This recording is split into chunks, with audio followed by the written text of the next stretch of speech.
Hello, Culture Matters podcast. I'm very excited to introduce you to our guest. But before I do that, here is a quote I picked just for this episode.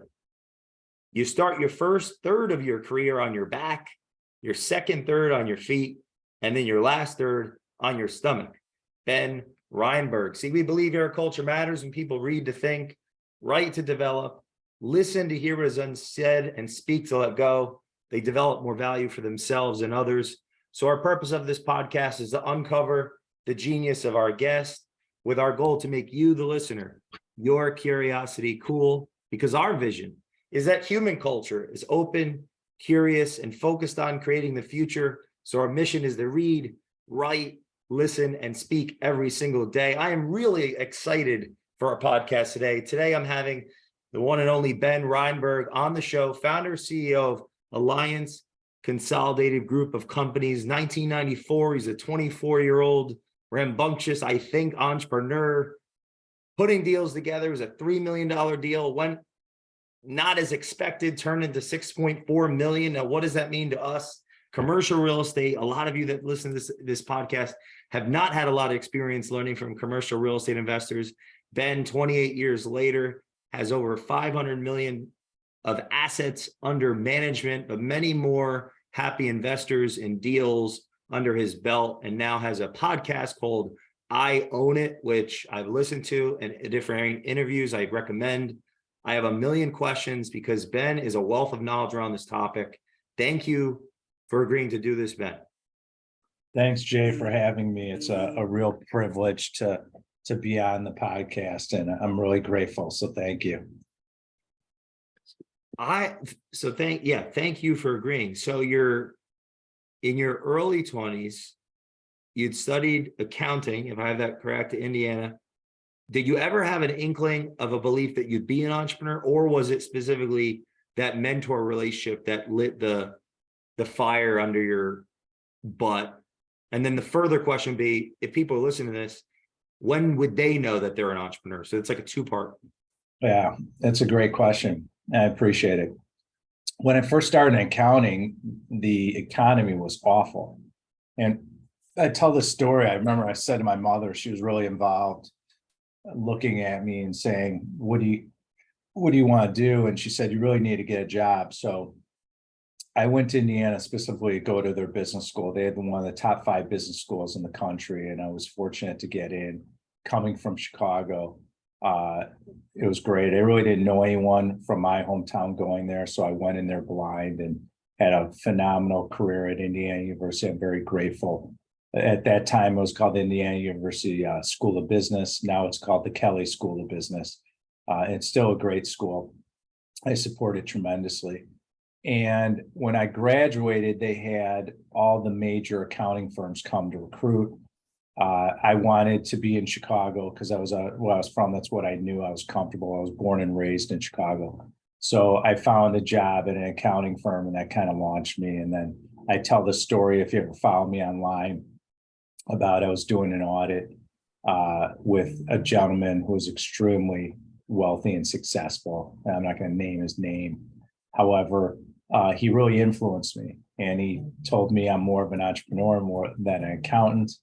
And long story short, I got into commercial real estate. I did my first deal, which you kind of touched on in your intro, and that launched me ever since. It's just been a lot of hard work, showing up. Right now, I'm sitting in my office on a Saturday, and it's 65 degrees here in Southern California, which, coming from Chicago, to me is a real privilege to be able to just sit in this weather and drive and walk around and enjoy the environment and the great air. And so to come to your question about how do you know you're an entrepreneur? For me personally, I just knew it was something in my blood. I was 8 years old. I started working, selling some cigarettes, doing different jobs. I always wanted to make money. I was always interested. I wanted to kind of get out of my current life. I wanted to realize, what can I do to enhance my life? My goal was also for my kids is to provide them a life that I never have, which I have tenfold, and which I'm really proud of. And that was my burning desire, is not listening to people say you can't do something. Jay, making it really clear on what my vision was and what I want out of life. So if you're looking to become an entrepreneur, you have to, one, realize it's a lot of work. Two, it's lonely. You have a lot of people that maybe just don't understand what you're trying to do. So you mentally have to be tough. And I've realized I had to work on my mindset and my mind to be able to achieve what I want out of life. So I don't know if there's a real clear-cut answer to describe if you're an entrepreneur or not. It's really about what are your highest values and what your mission is. And when you figure out what your mission is in life, whether you want to be a dog groomer or you want to be a salesperson or you want to be in commercial real estate like I am as a principal, or you want to be a broker in commercial real estate or whatever, a dog trimmer, whatever that passion is that you love, that's what you follow. You follow your mission. And then naturally it's like, okay, well, I'm an entrepreneur because I own a business now and so on and so forth. But one piece of advice is whatever that dream of yours is, go after it hard. Because it's all about commitment, Jay. You can't have one toe in the water, one foot in the water. It just never works. It's like anything in life. It's whether it's relationships, business, dealing with your employees, your family. If you're not committed to your relationships, which means being a good listener, another factor is understanding the truth that someone's sending you and explaining to you when they speak, and really having an open mind to say, well, how is this person contributing to me, and figuring that out and then being grateful for it. And that's a huge lesson I had to learn in my career in life. And that's what you do, especially when you're an entrepreneur, is you have to be a great listener. And you can't take things personally. You can't get triggered. When I was younger, I would get triggered. And I learned as I age, I'm now 53 years old. I learned over the years that being patient, being a good listener, and not getting emotional and controlling your emotions are really key factors to creating success, especially when you're an entrepreneur. How did you develop a level of credibility how did you burden or work through maybe how people perceived you at 24, 25, 26, 27, in the very beginnings of starting this and what's become so successful? How did you burden that? How did you work through that? Well, when you're younger, it's a challenge, especially when you're raising equity in our business, like what I have to do.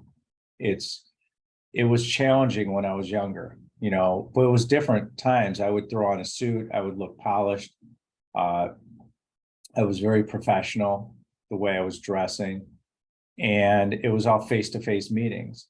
So not every meeting went perfect, Jay. I was young at the time. I didn't know my head from my ass. But what I did was I studied and learned the business.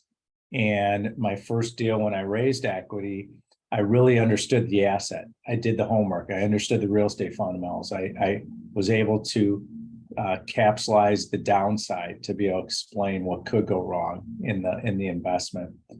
And I just went out there and hustled it. I just did it. I kind of, I'm an introvert in an extrovert position. And most people don't know that. They're like, oh, no, you're not an introvert. Oh, yeah, I am an introvert. There's no question. I'm working on that now. I'm a lot better. Like, I'm getting out of that introvert level, especially with this personal brand stuff and all the personal development I do on myself.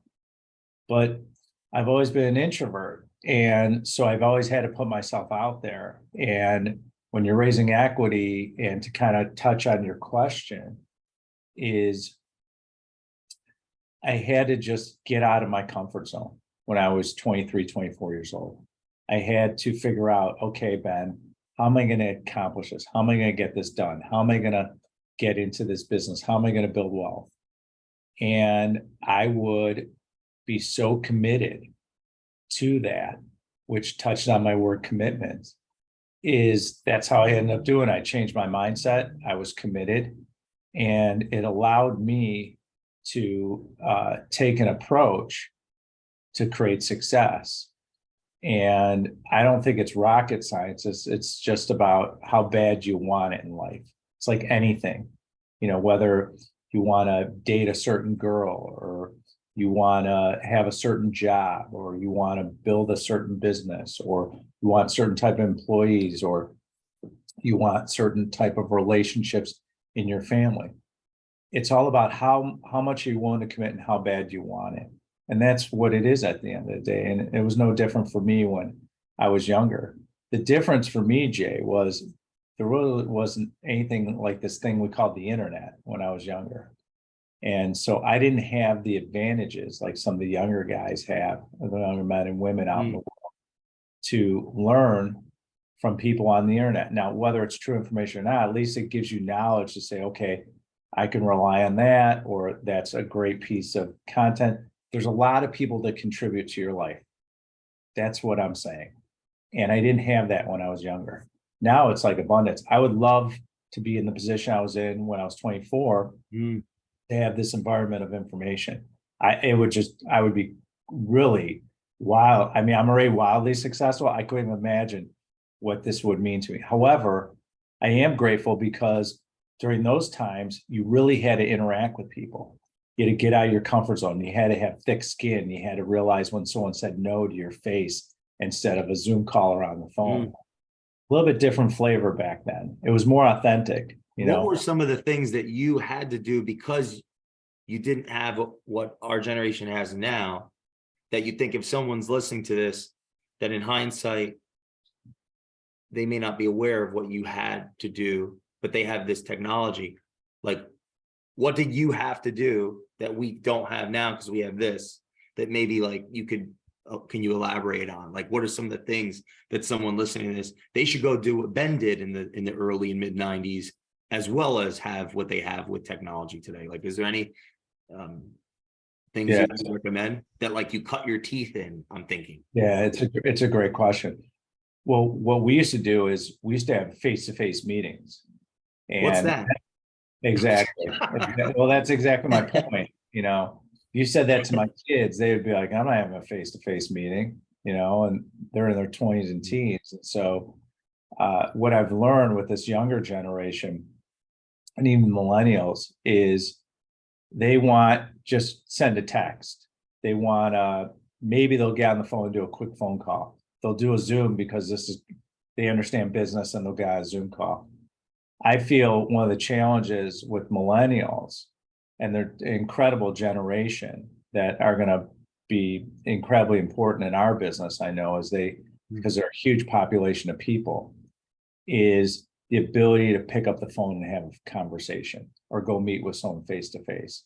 If I were younger and I was getting into my business, commercial real estate or sales or being an entrepreneur, I would improve my communication skills. And then I would take a step back like I have and say, well, how do I become the best version of myself? So I become the best version of myself is step one. Step two is how to communicate with others and actually physically sitting with someone face to face. There is nothing better than having a face-to-face communication, especially in my business, whether it's with a lender, new employees, my leadership team. We get together on a frequent basis in person. I'll send my leadership team, because we have people around the country, to Orange County, California, where I live, because touching people on a personal basis, face to face, is so much more efficient and effective than anything. Now, I do a tremendous amount of Zoom calls every day. If you saw my calendar, it's like loaded. Like I have days where I'm doing 10 or 12. That's how busy. I mean, it's insane. And it's overwhelming at times. However, I feel it's better than a typical phone call. I like it because I could see someone on my staff. I could see a colleague. I could see a broker. If it's my personal brand, maybe it's people that work for me, my social media management, whatever it is. The personal connection to me is a lost art in this society. And it's a real shame. When you can go up and shake a man or woman's hand and introduce yourself and build that connection, when you go skin to skin and you really touch, or I give people hugs, and my new thing is I always go like the left heart to their left heart to build a connection. Humans want to be connected. Human beings want that connection. So if we're in this technology age and we're doing everything by phone and text and Zoom, it's not as connecting. If you look on Instagram and all the social media platforms, where people gravitate is when you talk about yourself personally or they get to know you personally. Why? Because they want to feel connected. So if you could have a face-to-face meeting or a Zoom or something where you can connect as personally as possible. I'll give you another example. It's why my company, we have a policy that when we get on, we use Microsoft Teams, not Zoom. So when we get on a video call, okay, everyone has to turn on their camera. Unless like you're out in the wild somewhere and your reception sucks, and then you need to turn off your camera to make sure you could stay on the call. That's a different situation, and we understand that. However, the reason why I have that policy in my company and everyone adheres to it and buys in is because the connection. I want to be able to see your face. You know, we're paying people a lot of money to work at Alliance, and we want to have a connection. I want to have a connection with my leadership team. They need to have connection with their departments and the people that work for them.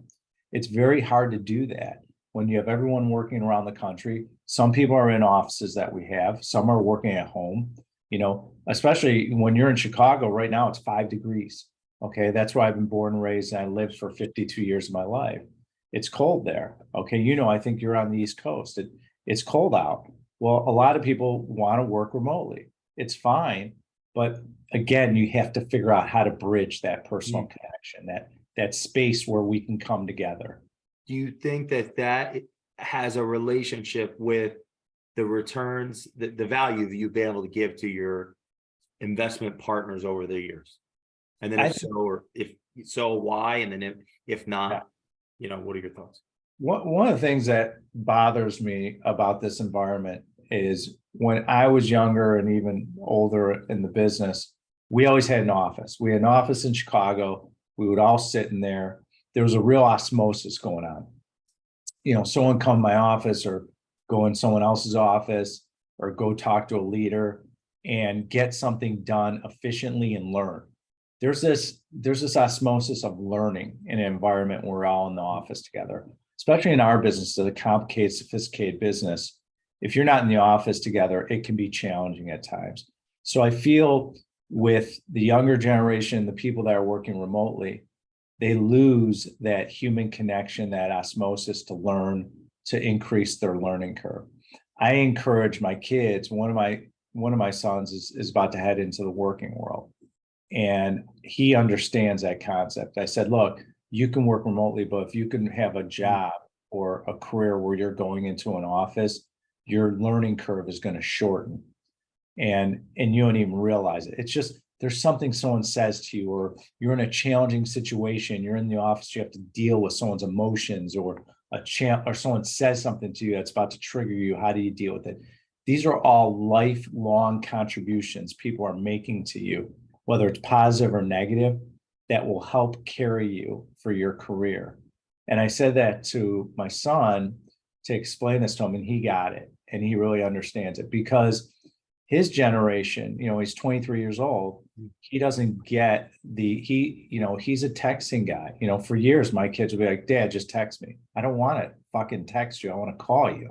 It's important to me. I want to connect. And so that's my understanding, my generation. So there's that really lost art. It goes back to communication, commitment, and that connection. And I feel that when you're working remotely, Jay, it just opens the door for laziness. Yeah, think about it. My laundry machine's down the hall. I'm gonna go do laundry. I gotta go take the dog out. You know what? I'm gonna go walk the dog. So when you're in an office, all the personal life, a lot of it gets pushed to the side so you could focus on work, and you get rewarded in life for focus. And I'm a big proponent of that. Focus gets rewarded. And you could tell the players and the people that are very successful out there, they're driven, focused, and committed, and they're persistent. And it's not rocket science. It's not a hidden mystery. I just laid it out on the bag for you. That's how you create a lot of opportunities in your life. What are some of the behaviors or rituals that you would say that's a focused person, that's a committed person, so that anyone listening to this, they could have some self-awareness? Maybe they're not as committed or focused as they think, or maybe they're on the right track. If you Well, were, I'll give you an exercise that we do at my office for all our employees.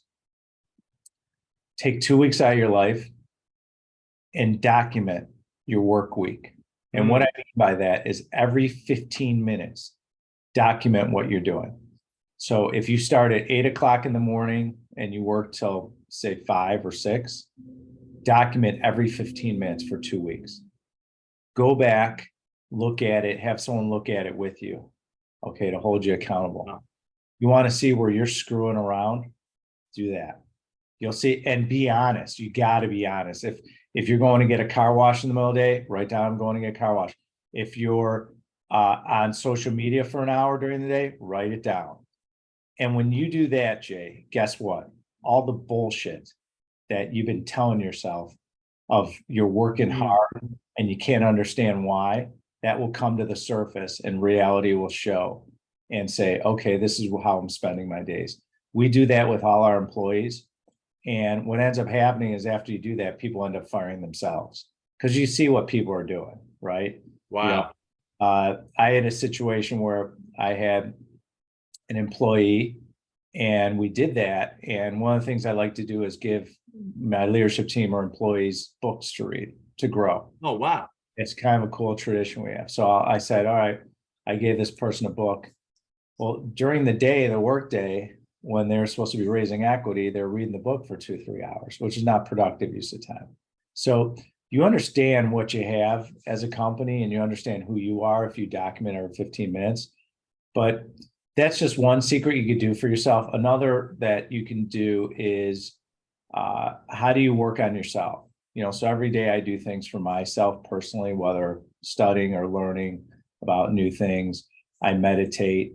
I do yoga in the morning. I work out religiously every day. I have a trainer 5 days a week. These are the things that I do. Okay, that's what allows me to shine like the star I am. However, everyone's got their own routine. I get up, Jay, at the crack of dawn, way before the sun comes up, and I start my routine. And then I go and I drive and I go see my trainer, and then I'm in my office by 8:15 in the morning. Meanwhile, I've had 4 hours of doing stuff before I even get in the office to prepare myself. I get in the office and then I start going at it. I have meetings and then, and I eat well. I collect wine. Everyone knows I'm a big wino, but I really don't drink that much anymore. I barely drink. I mean, I go out to dinner, frequently because I'm a big foodie, and people that I'm with are drinking and I don't drink. And so for me, it's rare. I'll drink wine once in a while, I'll drink bourbon, stuff like that, and Tito's vodka. But it's rare that I drink. So I'm just very disciplined and I'm on my mission, what I want to do in life. And I'm not going to let anyone tell me otherwise. That's my commitment level. Could I be more committed at times? Absolutely. I'm not perfect. I slide. However, commitment is really what do you want to do, and if it's business or personal, and going out there and doing it and not have any blockages to do that. So that means, be careful who you bring in your life, relationships. If you're going to date, say you're younger and you're dating, be careful who you're dating. Make sure you explain to someone what your mission is and what you're trying to accomplish. Because, hey, if you're going to work on a Saturday like I do, or you're going to work at night or long hours and you have a significant other, he or she, they better buy into what you're doing or else it doesn't work. So my thought is that you have to be really focused and determined and not worry about relationships or anything else that's are going to distract you if you're trying to achieve something with that commitment level. Commitment level has different gradations, Jay. It's about how bad you want it. But the people that are very committed and focused to what they're doing are the ones that are going to rise to the top, just like the cream always rises to the top. And what helps them rise is that commitment level. How long did it take in those first 5, 6, 7 years for traction? Was it quick in some ways and slow in others? And then,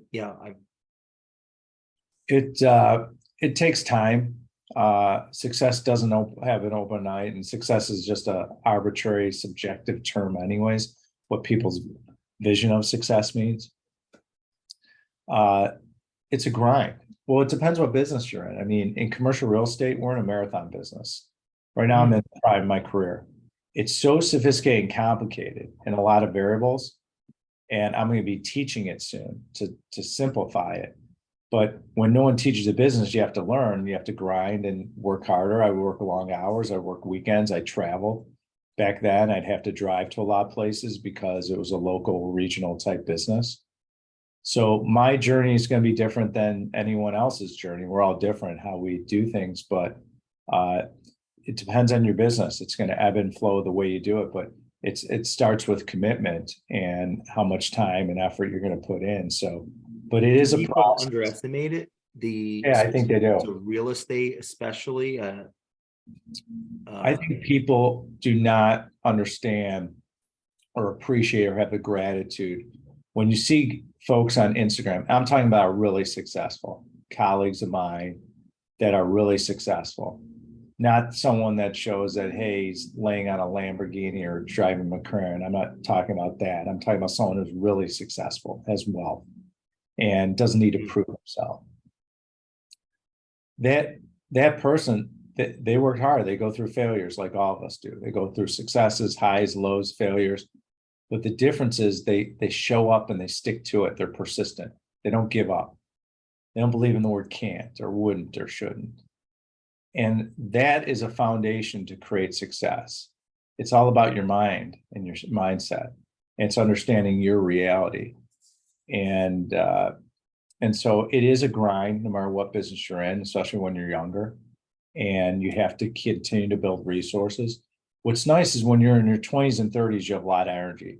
Those are the years. Okay, let's say you work for someone. I tell this to my own kids. You want to be the first one in, the last one out. Well, Ben, I don't want to have to work that hard. Well, you know what? I don't want to hear you complaining when you're not successful or you don't have the money you're looking for. You don't have the financial freedom. Okay.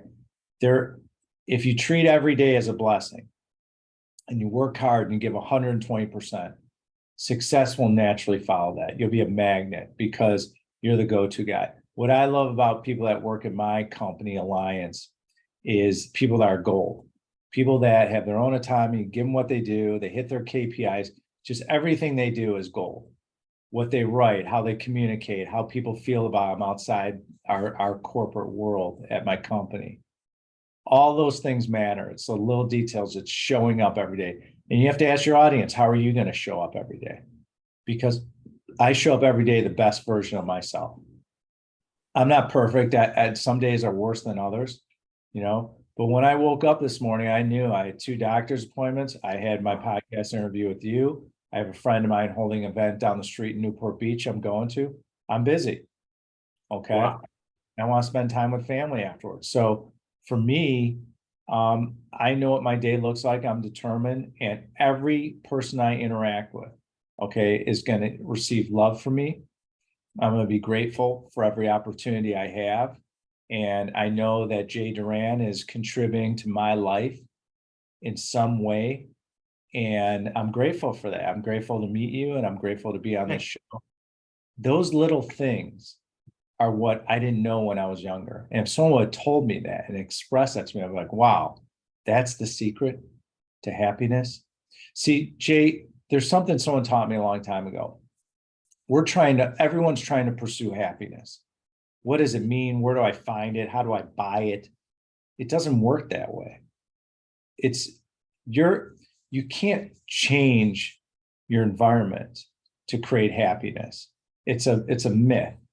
But what you can do is you could change yourself. If you're happy, your environment around you will change. And that's a secret that someone taught me a long time ago. And I wanted to share that with your audience because if you're an entrepreneur, and you're always trying to please people, you won't be happy or successful. Be happy with yourself. Be comfortable in your own skin. Be confident. Love yourself. Create relationships you want in your life.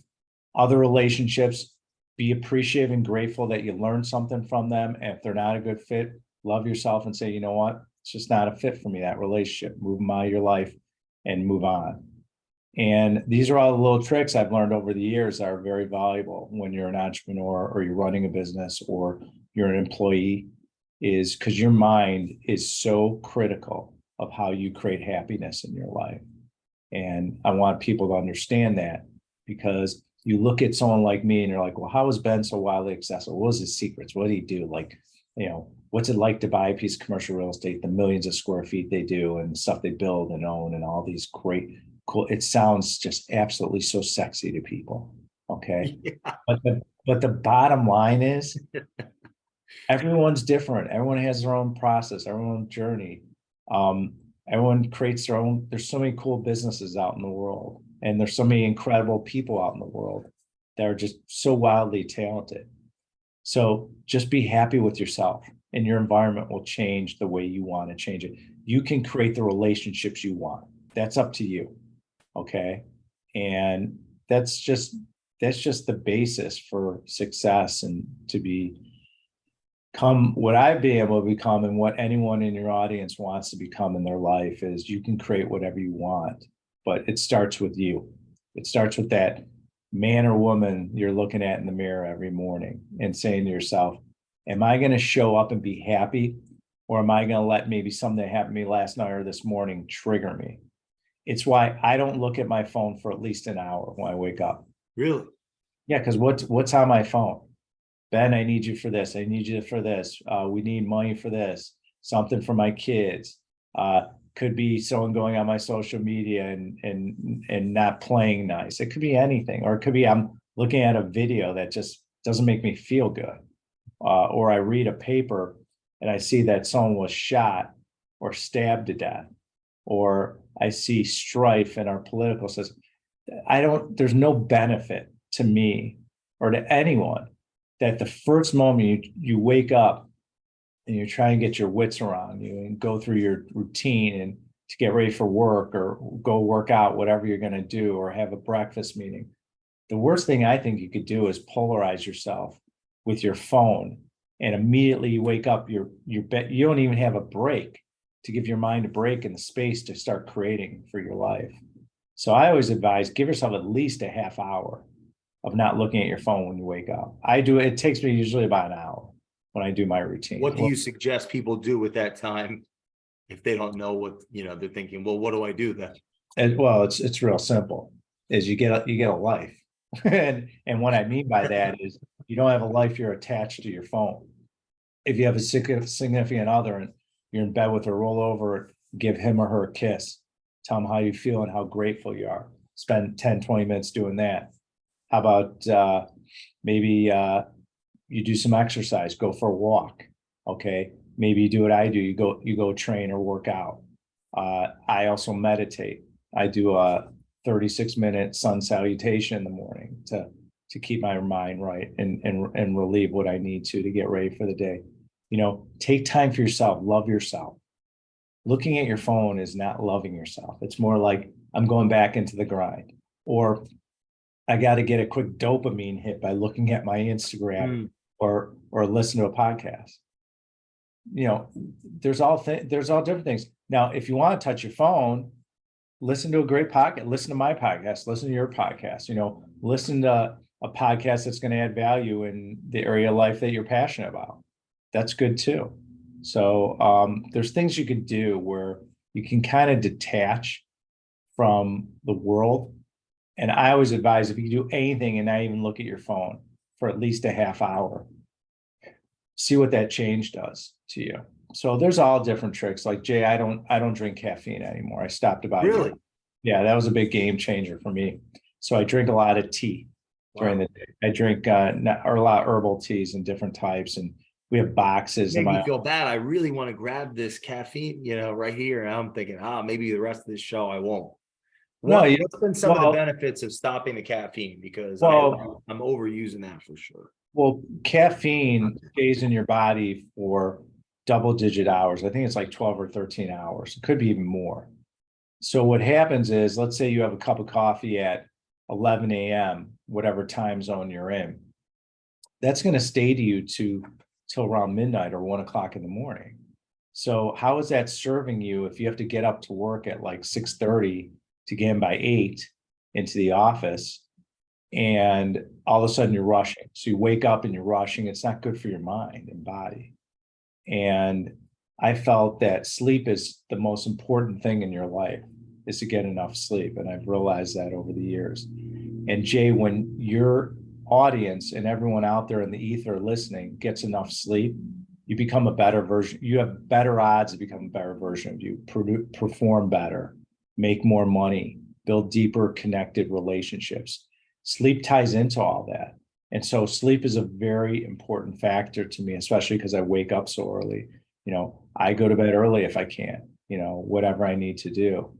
And caffeine, I just realized that I'm going to do whatever I can, Jay, to put the odds in my favor. I'm a big probability guy being in commercial real estate. We analyze risk all day long. And I like the odds of not having caffeine, eating healthy, working out, taking care of myself,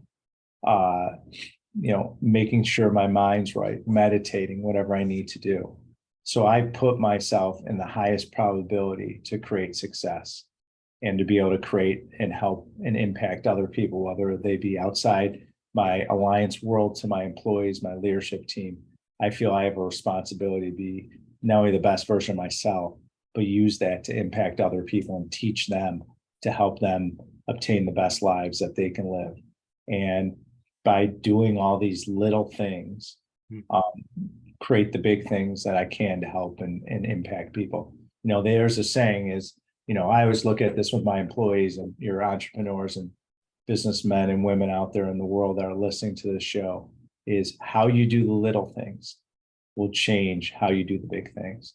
And I notice that my employees, if anyone wants a little secret, if you have a business, you have employees, look at the little things they do, because that will tell you whether they're going to last with you, whether they're a good fit, whether they align with your core values and vision. And it's something I learned a long time ago. It's very interesting. I always look at how do people do the little things. And I see when people do the little things really well, they come out and they do incredible things in their lives. And especially in the alliance company that I have, I see them shine in our company. And a lot of it stems of they do the little things really well, and they treat them like they're big things. They respect it. You think that insight partially has come from being in the commercial space, where all those tiny nuances stack up and are reflected eventually in the returns? It's a process. Things stack on each other. Life is a learning curve, and so when you can continue to build on your successes and your wins. Hold on one second. I just want to turn this on.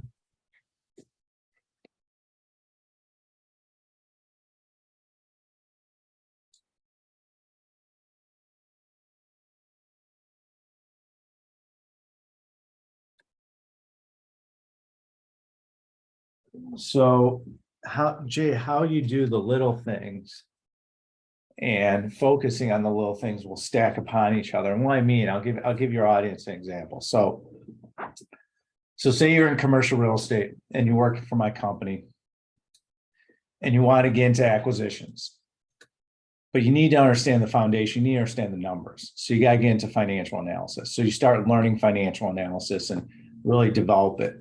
So that skill you learn will now develop to acquisitions. How do you buy a property? How do you underwrite it? What are the nuances? What are the risks? How do you capitalize it? And then you can grow within our company. And so you had to start with the little things and learn, like, okay, I got to learn how to use different software in commercial real estate. We have Argus and different companies we work with, or Excel. And I had to really develop my craft and work on the little things in order to get to another point, understand how to underwrite a deal, eventually become a leader. Maybe you have an employee that says, hey, I want to get better at sales, so I'm going to improve on my communication. I'm going to take a communication class. All these little things when you're younger will stack up to do bigger things. So then all of a sudden, when you have to make decisions, like in my seat, I could look at a commercial piece of commercial real estate, and I can understand like that fits our box, I underwrite, here are the risks. And people ask me like, well, how did you know that? It was all the little things I did younger in my 20s, 30s, and 40s. And now in my 50s, I've been able to stack on each other to be able to create a lot of success. And so don't discount those little things. Don't discount those skills. Don't discount those lessons people teach you. Anytime someone's talking to you, find out what the truth is, what they're saying to you, find out how they're contributing to you. Really like, and own it. Just like my podcast, own that gratitude, own the ability to say, you know what? Thank you, Jay, this comment you made to me, or when you were a complete ass to me, it made me realize that I was doing something wrong or whatever. There's always lessons in everything you do in life. And if you could look at life that way, you'll be wildly successful. And I feel that at the end of the day is that if you could really focus and be 120% committed on all these little things that you do, the big things just happen. And it's really developing a great skill set for you that will carry on in any business you do. It doesn't have to be commercial real estate. It could be any industry, any business you're working on. Those little things. By the way, when you do the little things well, Jay, guess what happens? People rely on you. You get more allocated to you, more responsibility. They say, we got to go to Jay because he'll get the job done. You know, a secret that I have in my company, and my employees know this, is I always give the toughest task to the busiest person. You know why? Why? Because they're going to get the job done. Because the busiest person will always get the job done. Always. Oh, it never fails. I have something that's challenging, someone that's competent, they're really busy. I'll call them up and say, hey, I want you to take care of this, this, and this. They do it. And the words we use in my company is consider it done. Wow. That's it. You want to be a great employee or an entrepreneur. When someone asks you to do something, just say, consider it done. Why? Because then people can rely on you. People want to be loved and respected, right? And so when you say consider it done, and you could take that approach, people are like, wow, I can rely on Ben, or I can rely on Jay or Susie or Jack or Henry or whoever is out there in the ether. You want to be that buck stops here. You want to be gold, platinum. You want people to be able to rely on you. You want your word to be your bond. And by doing that, that becomes your brand. And you want that, you know, when you're younger, you're building a brand. You don't want to be the putz where, you know, someone gives you a task and it looks like crap, or it's not done well. You didn't put your heart into it. So you got to put your heart into things, and you got to be focused, and you can't be distracted. And so one thing I hate about social media is that people are so distracted with it all day, constantly. And it distracts you from becoming the best version of yourself, because you're always chasing what someone else has instead of just saying, how do I be grateful for what I can create and what I have? Do you think it could be leading people to skip steps without even realizing it? Oh, absolutely. Because lack of commitment is people look for the shortcut. How do I get the Lamborghini faster than Ben Reinberg? How do I win this girl over just by a couple texts? There's no commitment. There's no process. There's no grinding.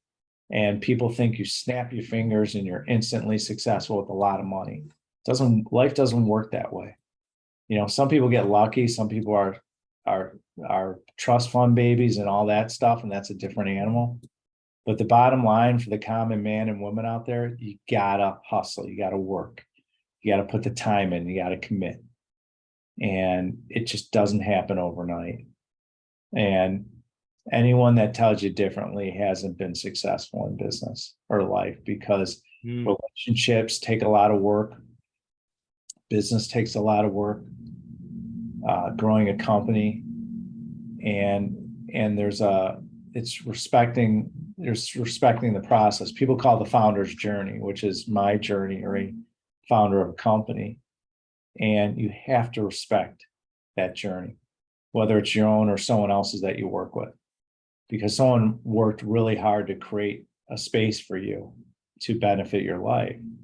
And creating is so important, and it's the foundation of everything. And so you have to really understand that, hey, in order for me to create, if you're an entrepreneur out there, is I'm going to have to give it time and be patient and show up and, grind every day.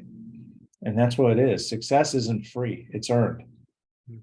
Money's earned. Relationships are earned. Everything's earned. There's no entitlement. There's no this entitlement, guys, out there that you feel. I understand some of you are from what I call the trophy generation. My kids played sports and everyone got a trophy. I'd be like, what's going on here? Why does everyone have a trophy? My son came in 5th place. He gets a trophy. That's not, what kind of message are we sending to him? So I didn't know that really happened. I thought that was more of a metaphor. no, that's true. This generation is the trophy generation. Everyone gets a trophy. When I was a kid, you either came first place, you didn't get a trophy. Maybe you got ribbon if you're lucky, in school. But no, you either win or nothing. And that's how it was. I mean, you either win or it's nothing. There's no second place is not winning.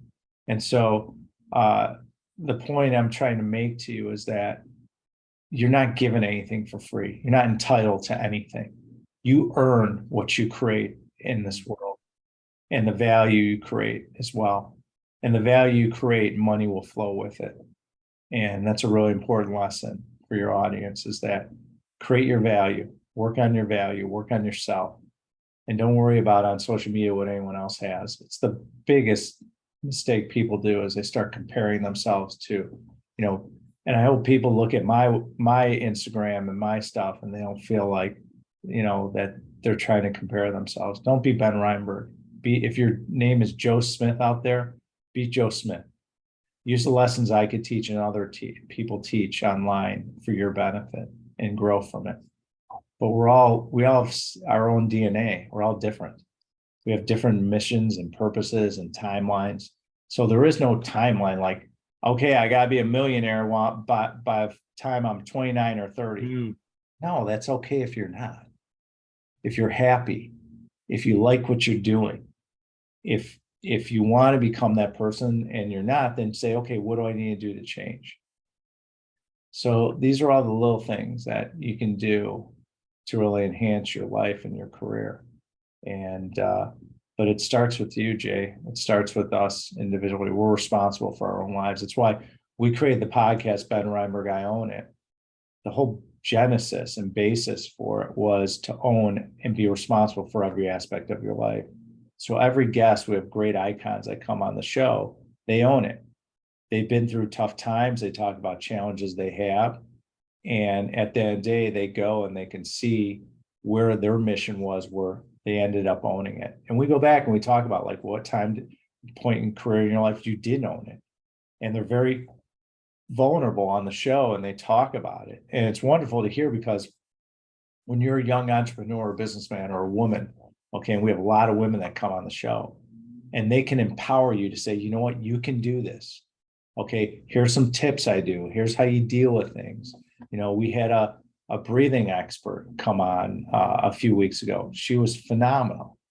How do you deal with anxiety, happiness, all these different things through your breath, which is so important. So there's all these different little things you could learn, but all these things allow you to be responsible for your own lives. And we're all responsible for our own behaviors and actions, and have a responsibility on this earth to help others and impact others with our God-given gifts, because we all have them. And some people just don't know what they are, but they'll find them. And for anyone out there, if you don't know what your gift is, you'll know. You'll figure it out. You'll figure out, because you'll realize what your mission is in life and what you enjoy doing. And people use the word why. I don't use the word like what's your why. It's more about what's your mission. What are your highest values? So I'll give you an example. For me, my highest values are business, okay, personal development and health. And business ties into money and all the things I do, travel and everything. And so what I've learned is that when I focus on my highest values, I have the most confidence, I impact the most people, and I'm the best version of myself. And so that allowed me to look at what was my mission, why I enjoy helping people and teaching people and mentoring. I've been mentoring kids in my business for years. So I took a step back and I said, what do I really want to do with my next career? And I want to teach commercial real estate. So we're rolling out content, and I'm going to start speaking around the world, Jay, to teach commercial real estate and impact others so others can develop wealth just like I did in this business. And I'm excited about it. It's something I love. That's my mission. So if you're out there in the world, and let's say your highest values are family, could be your family, could be your health, and could be social skills. Okay, we'll figure out how can you make money tying into those highest values of yours. And then all of a sudden that becomes your mission. And when you know your mission, all of a sudden you're living every single day in what you love to do. See, I'm a big believer, Jay, there is no such thing as work-life balance. I think that's a bullshit concept. Oh, we got to have work-life balance. I got to work 9 to 5, then go work out and then do this. And I need to balance it. It was just to me, it was a term and a slate and a saying, laziness for people not living in their highest values. Okay. Because if you live in your highest values and you're working on your mission, there is no balance because your whole life is tied around what you want to do and what your values are. And so there is no work-life balance as you're gravitating to what you love and passionate about and fulfills your heart and you impact people. That's what balance means, is again, creating happiness in your life so you can create the environment you want. That's what balance is. Being able to balance your emotions. That's what balance is. There's none of this like, well, if I get up at 6 and I go to work and then I do this and then I go and have dinner and work out and I'm with friends and stuff and I leave the office at 5 o'clock because I need work-life balance. No, you're just not in the right seat for what you want in life. That's my opinion. And I feel strongly about that. I know people are probably like, oh, screw Ben Reinberg, there is work-life balance. I don't believe it, not from my experience. Because if you go in and you love what you're doing and it's in your highest values and it fulfills your mission in life, great. You know, one of the things I do, Jay, for new hires, they might bring me in at the end because someone from my staff is interviewing a potential candidate, is I always ask them, so Jay, I wrote you a check for 10 million bucks.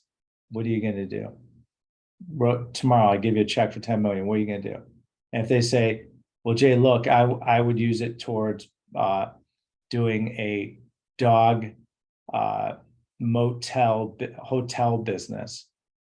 We know they're not a right fit for our company. You should be going to do that because that's what your mission is. That's what you want. That's your highest values. Wow. Is pets, business.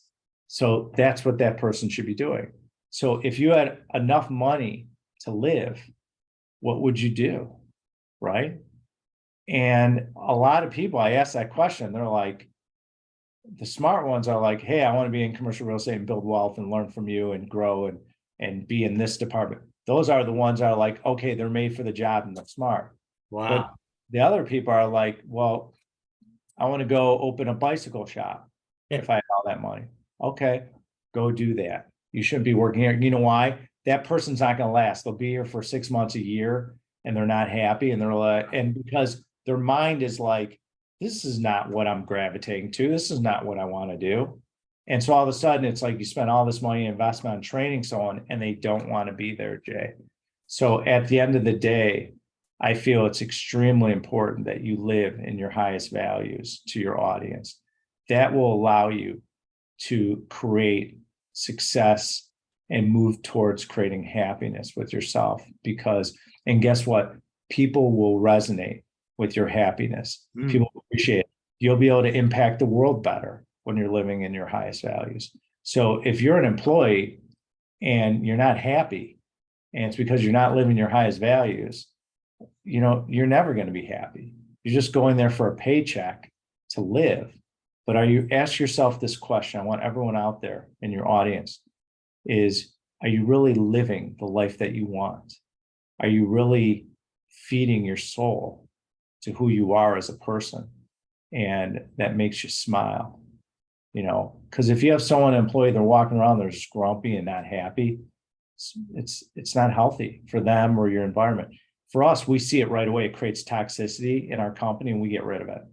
We are big at getting rid of toxicity. We're just like gone. And it just comes right out. And because culture is everything, it's really important in a company. And so those are really things to think about for Do your you audience. think that's been a big part of the value you've been able to give to your investment partners over the years?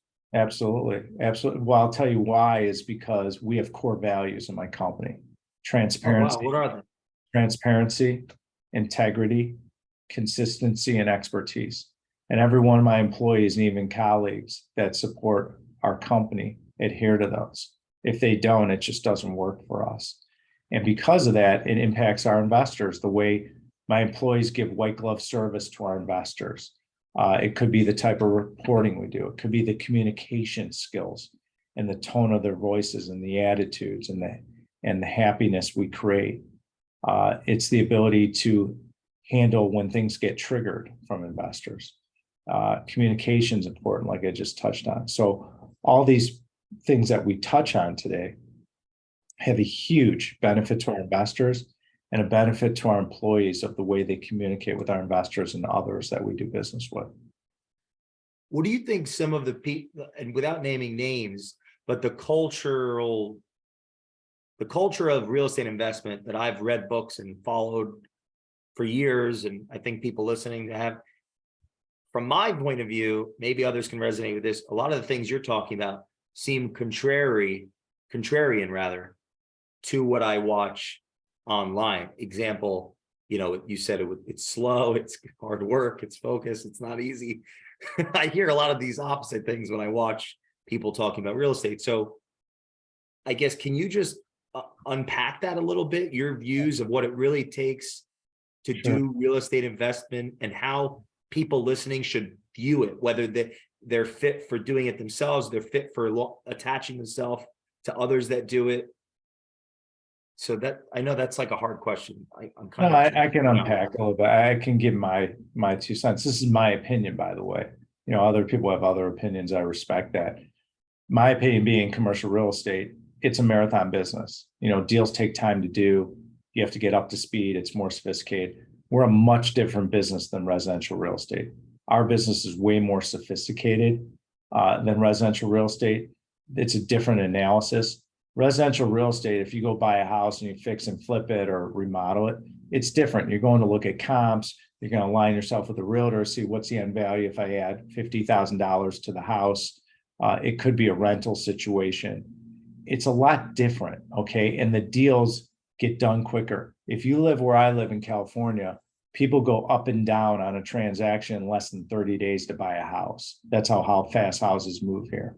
Or, and even in residential, if you're doing development, whether ground up development or you're remodeling a house and you got to go get permits and architectural plans, that takes time. Okay, let's not kid ourselves, folks. That takes time. That could take months to get a deal done. And then you got to sell it. If the market turns and it's not a great market, go into Chicago in a market like this for residential, the market's soft. And so in some of the suburbs. And you look at that and you say, okay, well, how long is it going to take me to sell this deal? Or how long is it going to take to get me a renter in the property? So things in our business, especially commercial real estate, they don't happen overnight. It takes time to, especially our business, look at lease renewals. It could take a year to renew a lease with a tenant that's been in there for 40 years. Still takes time. Wow. It could be construction, getting permits, getting certificates of occupancies. It could be, how about this, with the supply chain, getting building materials. So things don't happen overnight, Jay. That's a false promise. Now, there's people that teach wholesaling for residential, and I understand that business. You put it under contract, then you flip the contract to someone, and maybe that's a little bit quicker. But that's just brokerage to me. That's not real estate. That's like anything. It's taking a widget, tying it up and then flipping it, which is great. If you could do that and that's a business, wonderful. But whether you're buying commercial real estate, residential real estate, you're developing either or, you're buying tax liens, whatever it is you're doing in the real estate world, every niche is different, but things take time. Some are more accelerated than others, but you have to be patient no matter what side of real estate you're in. It's not the most liquid asset It takes time. Our new fund, the Alliance Medical Property Fund, Jay, it's a 5-year fund. We're buying medical and veterinary properties throughout the United States in certain areas. We're going to roll them up. We'll sell it to an institution. Wow. And at the end of the day, that takes time. And so you have to explain it to your investors. And so for anyone out there that wants to get into real estate, whether it's our business or residential or any other form, in any manner you choose, be patient. Know that you're going to have to carry yourself for some time before you do your first deal, whatever that looks like. If you're a broker, you sell a commercial piece of real estate or a house. If you're going to act as a principal like I do, and you're going to own and manage and be a landlord, great. That takes time too. So patience is everything, and understanding that and being mindful of it and being aware of it. So what you see online could be extremely sexy and could be wonderful, but things take time. And even when you're getting started, it might take time to build your pipeline. So it's just being aware and not having the blinders on, saying, well, this guy online buys 30, 40 houses a month. I should be able to do that. Yeah, you could do that, but it's going to take time and learning, going on a learning curve. And everyone forgets the word learning curve. Especially, it's how do you learn, right? So that's why if you're going to go work for someone, that helps you shorten the learning curve if you show up every day and you work hard. We only have a few minutes, and I want to ask this because a lot of the listeners are accredited. You're mentioning Alliance Medical Veterinarian Fund. Right. What's the unique value proposition? And you're making roll-up institution. So is there some type of opportunity that the layperson would have absolutely no concept over? And like, what excites you about that? What is that? Absolutely. Well, and I'm selfishly really curious about this. No, we launched this fund in the summer. We bought 5 assets already, and it's all medical properties and some veterinarian properties. So the medical properties are anything that you and your family would use. Those are the tenants we deal with: hospital systems, family practices, different physicians, and we deal with all the different niches: gastro, cardiology, dialysis, orthopedic, neurology. I mean, you name it is the space we play in. And our leadership team has over 200 plus years of experience that run this company with me. And so what's great is someone for a little bit of money, our minimums are 100,000. It's a call fund. It's allocated over a lot of acquisitions. The fund will probably have around 25 plus properties around the United States. It's a 5-year fund. And depending on your commitment level, determine your preferred return, your current return, and then you get equity in the fund too. So we're projecting probably high teens, low 20s IRRs for the fund. Current cash yields are 6 to 8%, depending on the level of commitment. Minimums are 100,000, and that's a buy-in into the fund. And we have a track record. We've been doing this for almost 30 years. And medical properties, we've averaged mid-20s IRR. And medical properties are conservative investing with upside. So to have that IRR track record, I'm extremely proud of us and our staff and all the people at Alliance over the years, because it's an incredible feat to have those type of returns for such a conservative asset class. And I feel we'll do very comparable in this new fund. So I'm excited. We're raising money. We're buying deals. And so if anyone in your audience wants to invest, they could reach out to me. There's a lot of ways to connect with me. LinkedIn. Is there partly an opportunity because of debt has been distressed over the last few years, or is it more of a combination of your IP over years and how they're structured and the overall culture of I'm curious what your unique value or your value add is, like how you go about it. What would you, or if there's a macro opportunity? Our value add is there's a lot of value add that we create. One, the human body's never going out of style. So we get consistent cash flow, and we have a large breadth of buyers that want to buy from us for the portfolio that we create. There's 4 benefits to the fund. Number 1 is buying power. When you have a fund, we can move quickly, especially with our experience. We're resource rich. We have contacts all over the United States that offer us opportunities that we selectively pick. So our buying power is tremendous. 2, with our fund, is diversification. So let's just say you committed 500,000 and you were in the past 5 syndications in a year, as an example, 100,000 each. That 500,000 would be 5x over, say, 25 deals in a fund. Same type of product, okay, same type of benefits, leadership team, you name it. So now you're diversifying your risk. The other one is scalability. So Jay, if we buy a property in the fund for 8 million, we sell it for 14, and we could do a 1031 exchange to take that 6 million equity, exchange and buy 3 more properties. We just scaled with no additional equity required from our investors, and all that equity flows back to them. That was inherent benefits. Scalability is huge.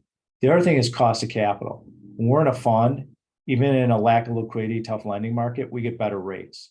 So our track record and is that because of the asset is the medical, and it's like one is our brand Alliance and my name behind it with our experience.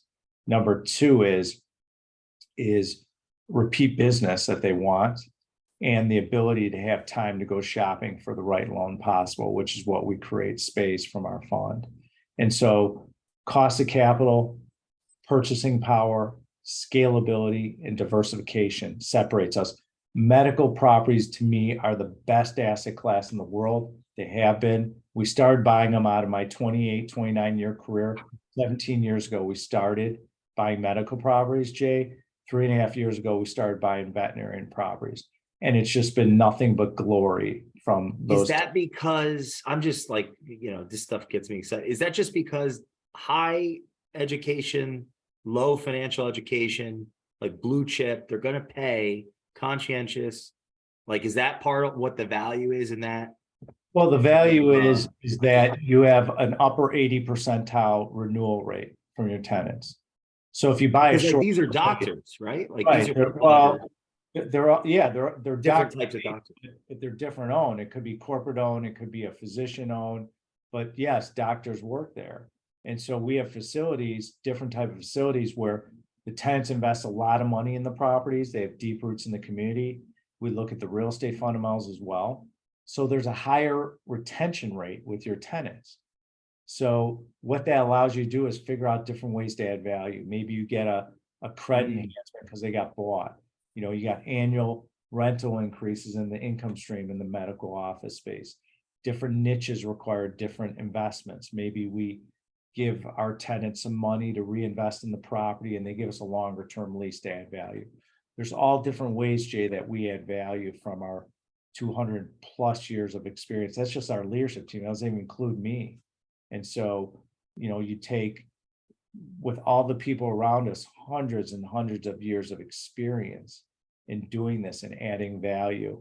And then you have an asset class that has stable cash flow and high retention. Yeah, that's why I'm asking, because the lay person, I think here commercial, I'm thinking new business, they get destroyed in pandemics, right? Like but you're talking about how would you call it? Like, what do they call it in the pandemic? Like the essential business or essential doctors' offices. My business in hospitals. Chicago, commercial real estate, we're an essential business. We're in the office all the time. But what it is, here's the beautiful thing about investing in Alliance. Our properties are recession and pandemic resilient. I use the word resilient. It's not proof. Good. Yeah, it's a good word. You always have a tenant leave or expand. We've had tenants where they outgrow the building and we can't build them anymore and they leave and we release it, which is fine. However, generally speaking, those tenants, those businesses are pandemic and recession resilient. And when your tenants are like that, they have those built and they're doing well at the property, they have a higher probability of staying and being there for a long time. And so we add a lot of value throughout the process. And also we manage all our properties internally. And through our management process, we add a lot of value. How important is that in the grand scheme of actually producing outcomes for people? I'm curious your philosophy, and that's, I guess, my last question, because I want to respect your time. Sure. To have you on again for real estate. Yeah, I'd love to come on again, and we could express more in different topics. But I feel it's important. I'm a control freak. I like to have control of our portfolio, and I want to be the buck stops here for the outcome. Me and my staff and leadership team. The the reason why I like managing our own property is because of control, because there's so much that goes on. We have so many properties. Now, if you're smaller and getting started, I do recommend align yourself with a good property management company here in our business, because they'll be higher in the learning curve, and you won't have to worry about learning about the things you don't know, and will minimize your mistakes. But because we've been doing this for almost 3 decades, I mean, we manage our own properties, and I have outstanding people that work in my property management department that are just superstars, and they're wonderful people, that it allows us to be boots on the ground and understand issues, challenges, positive things we could work on, things we could learn for other properties. It's a constant learning process. So when you control it, the information is a lot quicker and a lot more clear. It's not filtered. Ben, thank you so much for coming on to the Culture Matters podcast. No Got problem. 1,000,001 questions. Thank you all for listening to this episode. This is one I think it would be helpful to listen to multiple times. And just let me just add to that. If you are interested in commercial real estate, go to my website, alliancecgc.com. Again, that's Alliance Charlie George Charlie. So it's alliancecgc.com. If you want to learn more about me and learn about commercial real estate and my teachings, and follow me on social media, and also my podcast, Ben Reinberg, I Own It, which is on all different type of platforms, including YouTube as well. Go to benreinberg.com. You can follow me on any social media platform, including LinkedIn and business, and reach out to me. If you want to invest in our fund, just reach out to me. I'll introduce you to our investor relations department. I'll personally call you, walk you through the fund. I do that with a lot of investors, and we're here to help you and help you build wealth and not have to worry about the headaches. So that's why you invest in our fund. It's the best fund asset class in the world, we feel. And we're happy to share it with any of your listeners that want to come and invest. And then, and if you just want to learn about life and business and everything, and want to follow me, more than happy to provide you great content, and we'll continue to do that. We invest a lot of time and money into our social media campaign in order to really help teach people. Ben, thank you so much. And everyone listening, I challenge you to follow Ben and watch some of his interviews. They're very content rich, things we didn't even talk about. And we will see you next time on the Culture Matters podcast. Thanks, Jay.